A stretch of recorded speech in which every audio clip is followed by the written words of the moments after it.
શ્રી વલ્લભાધીશ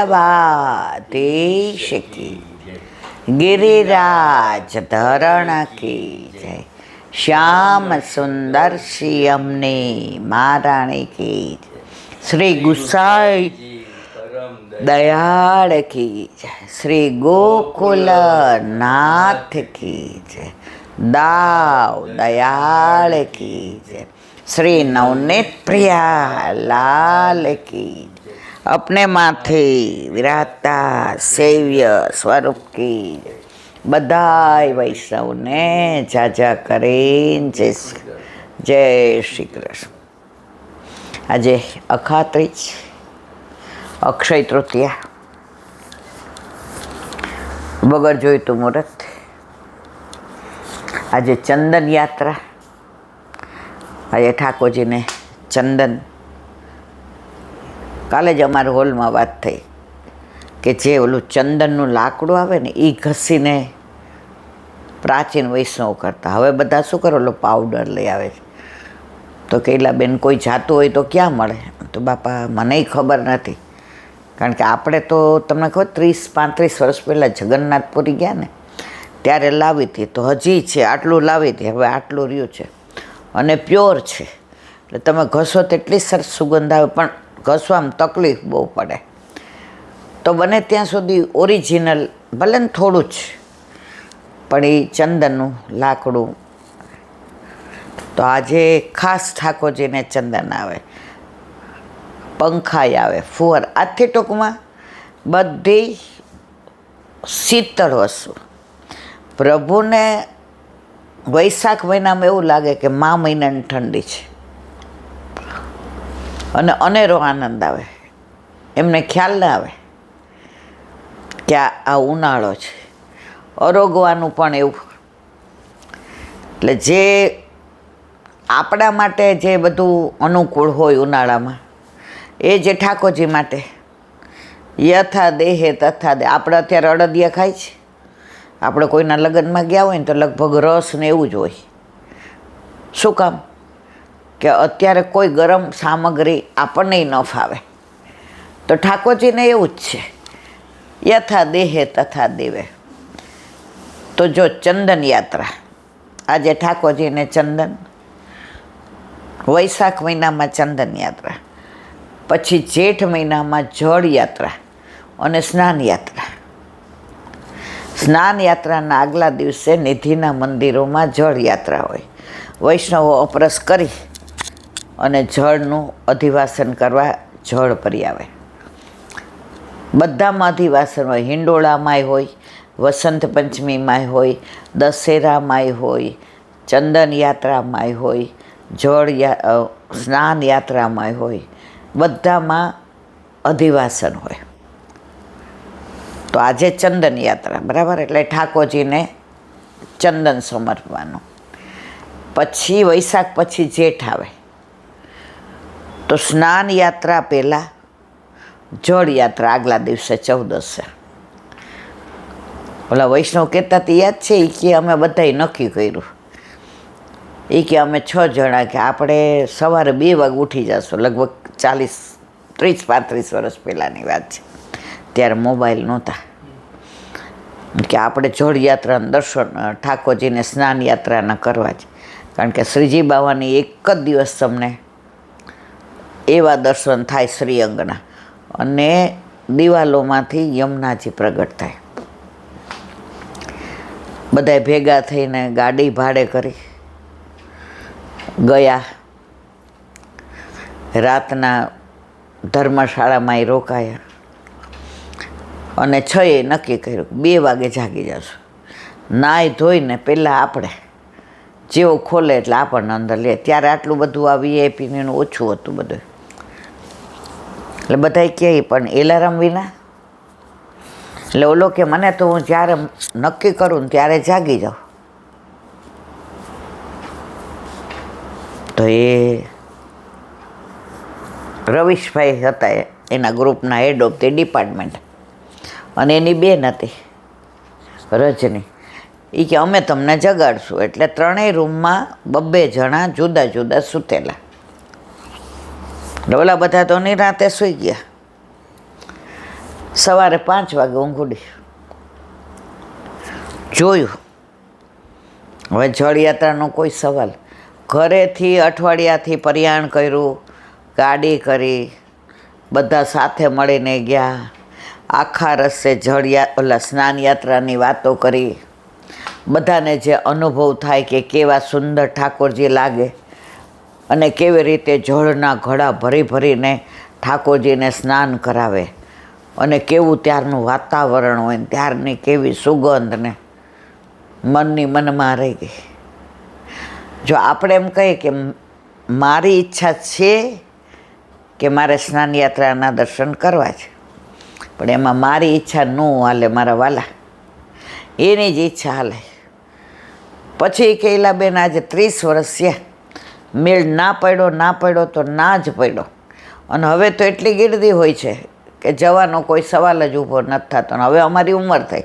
મેં તો અમારી ક્યાં નથી થઈ, તો કે અમે તો તમારાથી મોટા. મેં તો એ બરાબર છે, પણ હવે અમારું કામ નહીં. હવે તો શ્રીનાથજીમાં બધું ફરી ફરીને એટલું જવું પડે કે હવે તો ઉંમર પ્રમાણે આપણે તો આપણા ઘરે આપણા માથે બિરાજતા આપણા ઠાકોરજી આપણા માટે સર્વસ્વ.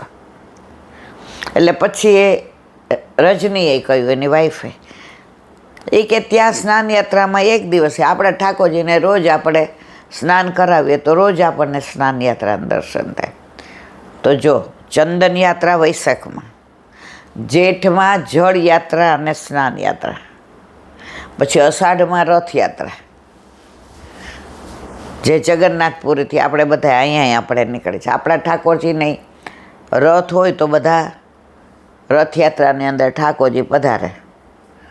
અને પછી ભાદરવામાં લીલી યાત્રા, પરિક્રમા, અને પછી છેલ્લી યાત્રા. આ 5 યાત્રા કરી હોય કઈ? ચંદન યાત્રા, જળ યાત્રા, સ્નાન યાત્રા, રથયાત્રા, વ્રજ યાત્રા, અને છેલ્લી 6થી મોટી યાત્રા. તો આ બધું કરીએ તો છેલ્લે અંત સમય આવે ત્યારે કાંઈક અંશ થોડા યાદ હોય તો લૌકિક યાદ ના આવે. બાકી તો આ બધું છોડી જવાનું હોય, કોઈને ગમતું નથી, પણ છતાંય કોઈ કશું લઈ જતું નથી. હમણાં એક વૈષ્ણવ લીલામાં પહોંચી ગયા, એના દીકરાનો સવારે ફોન આવ્યો, માસી ઠાકોરજી પધરાવી જાઓ. આ તૃપ્તિ છે નહીં, મારા પગે આટલી બધી તકલીફ. પણ હવે ત્યારે મનને એમ થયું કે જે 3 મણની તળાઈમાં હોતા હતા એ નીચે એમને કશું જ નહીં. કેમ? કશું સાથે નથી આવતું. એક સાડી માથે ઓઢાડી હતી, બાકી કશું જ નહીં. તમારી પાસે 10 ગાડી હોય કે 18 હોય, બધું અહીંયા મૂકીને જવાનું. આ જોયા પછી સ્મશાન વૈરાગ્ય રહે, પછી પાછું ભૂલી જતા વાર લાગતી નથી. જો આ બધું ભૂલી જાય છે,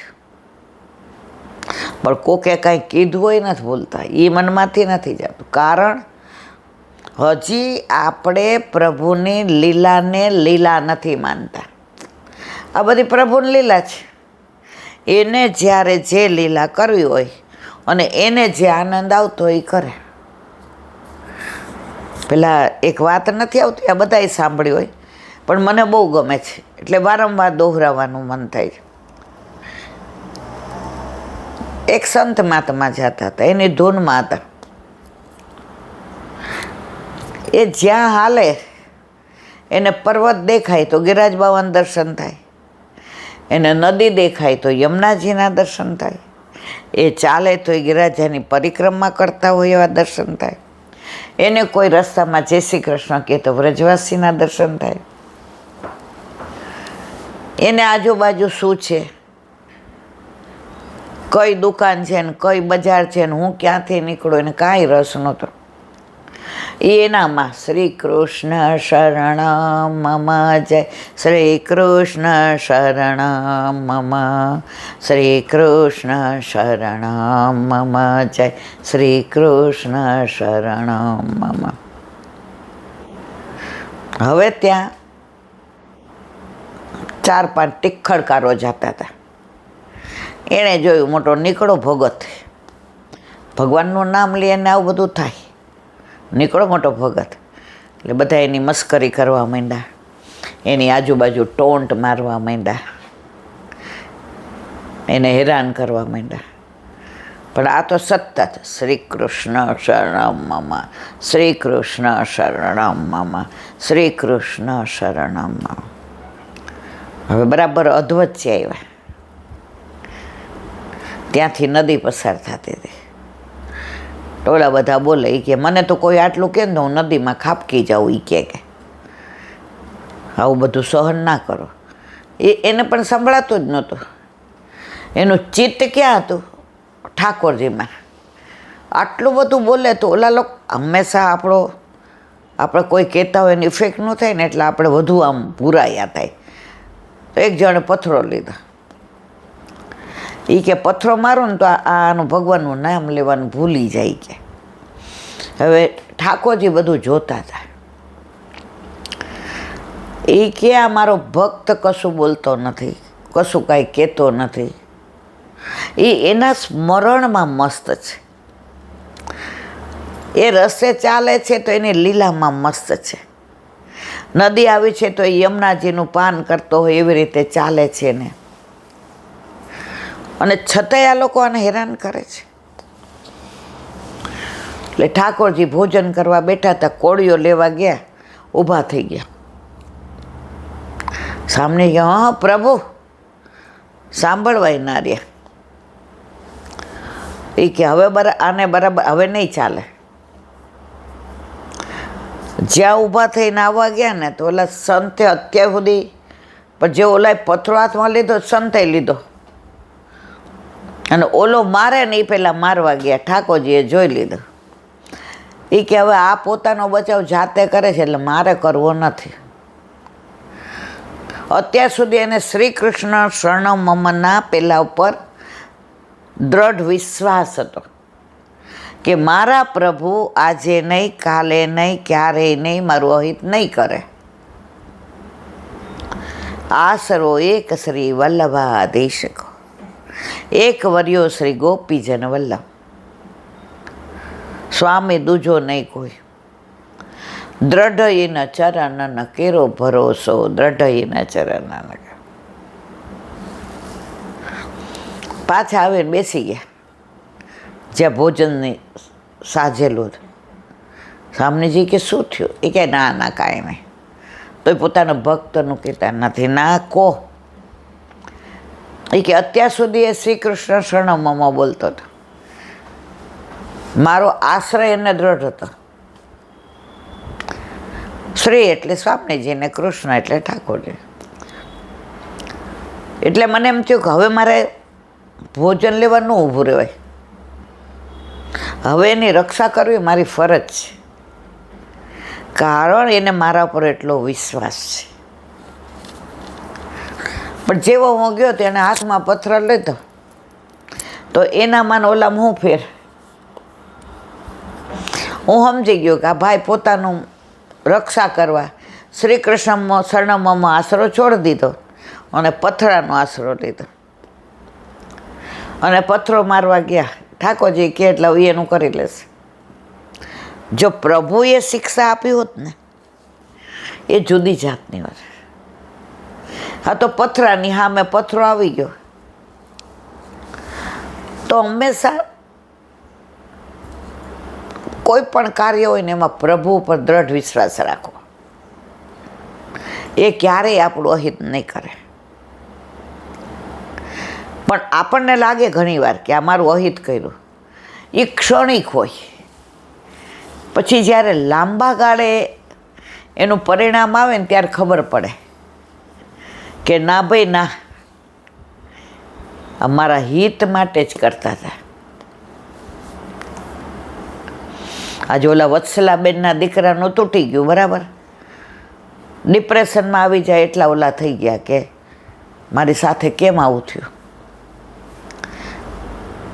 બધા એને સમજાવે એ કે મેં કોઈ દી સ્વપ્નમાં કોઈનું નથી ખરાબ કર્યું, હું કોઈના માટે ક્યારેય બોલી નથી, હું ક્યારેય કોઈની યારે જીભા જોડી કરતી નથી.